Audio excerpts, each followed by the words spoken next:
Здравейте! Днес много набързо ще ви покажа как да оправим съобщението спрян сонар при различните модели сонари. При моделите без тъчскрин като Eagle и Hook Reveal натискаме бутона за включване и изключване.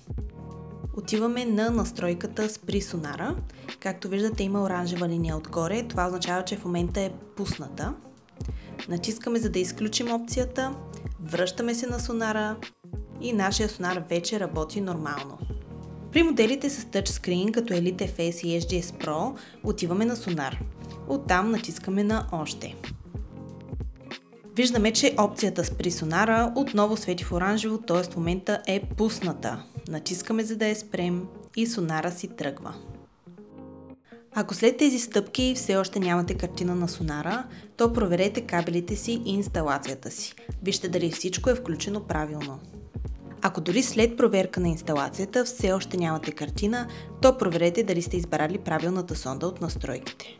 За целта отидете на настройки, на сонар, оттам избирате инсталация, давате надолу и виждате вид сонда, натискате и избирате сондата, която имате монтирана на вашата лодка.